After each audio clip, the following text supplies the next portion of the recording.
Hello and welcome back to the channel HardReset.Info, and today I'll show you how to cancel order on AliExpress.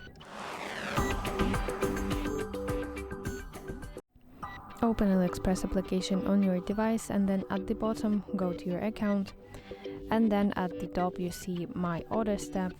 Here I want you to tap button View All, and here from this list you should find the order that you want to cancel, and simply tap on it to open its details, and there you should find the button called Cancel Order. And next you will be requested to select the reason why you want to do cancellation. Just simply pick one reason that fits you the best, and of course submit your cancellation. And now all you have to do is just wait until your money will be returned, and usually it is returned in 3 to 20 business days depending on your payment method.